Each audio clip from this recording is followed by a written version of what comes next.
नमस्कार दोस्तों, स्वागत है आपका हमारे इस वीडियो कार्यक्रम में। दोस्तों, आपने अभी तक तो समाचारों में सुन ही लिया होगा कि भारत और कनाडा के बीच बिगड़ते संबंधों के बारे में। दोस्तों, इस घटना को सुनने के बाद हमारे मस्तिष्क में प्रश्न उठना स्वाभाविक है कि भारत और कनाडा के बीच संबंध क्यों खराब होने लगे। क्या है खालिस्तान का मुद्दा, भारत का पक्ष क्या है खालिस्तान मुद्दे में, और क्या कहता है कनाडा इस मुद्दों पर। तो बने रहिए हमारे साथ इंटरेस्टिंग टॉपिक को एक्सप्लोर करने के लिए।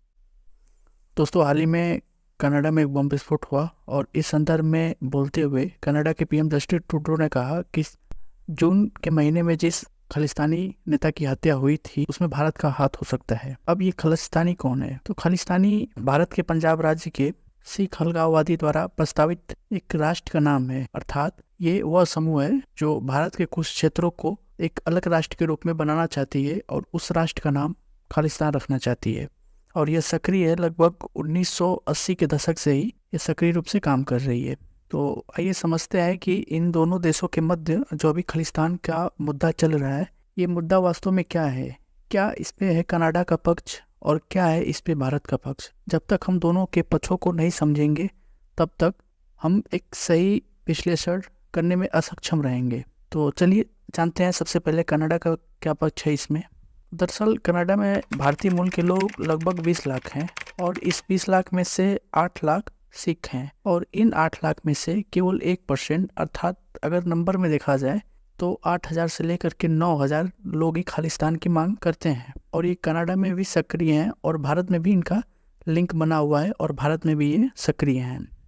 दोस्तों, एक अनुमान से पता चलता है कि जस्टिन ट्रूडो जो कि एक लिबरल पार्टी से हैं और ट्रूडो को लगभग 20 से लेकर के 25 निर्वाचन क्षेत्र में खालिस्तानी समूह से लाभ मिलता है।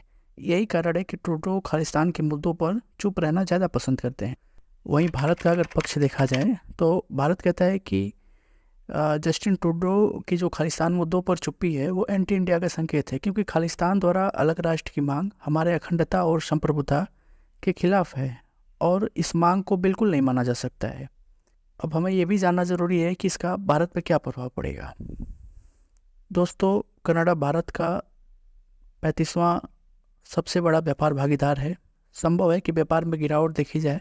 इसके साथ ही कनाडा में रह रहे भारतीय मूल के लोगों की सुरक्षा भी भारत की चिंता का विषय है। फिलहाल सरकार ने एडवाइजरी जारी करके सुरक्षा का सलाह दिया है। साथ ही साथ संभव है कि खालिस्तानी समूह का मनोबल बढ़ेगा, क्योंकि कनाडा द्वारा खालिस्तानी समूह के लोगों को सपोर्ट किया जा रहा है। अब हमें यह भी जानना ज़रूरी है कि इस संदर्भ में भारत द्वारा क्या करने की संभावना है। उम्मीद है दोनों देश द्वारा बातचीत के माध्यम से स्थिति को सामान्य बनाई जाए। साथ ही भारत के जो मूल के लोग हैं उनकी सुरक्षा के लिए कनाडा पर दबाव बनाया जाए। भारत संप्रभु राष्ट्र है, इसलिए खालिस्तान की मांग निरर्थक है। दोस्तों, इस चैनल को सब्सक्राइब करिए ताकि आगे घटने वाली अंतर्राष्ट्रीय घटनाओं को हम समझ सके, उसको एक्सप्लोर कर सके तथा हम समझ पाएँ कि इस पर भारत पर क्या प्रभाव पड़ेगा।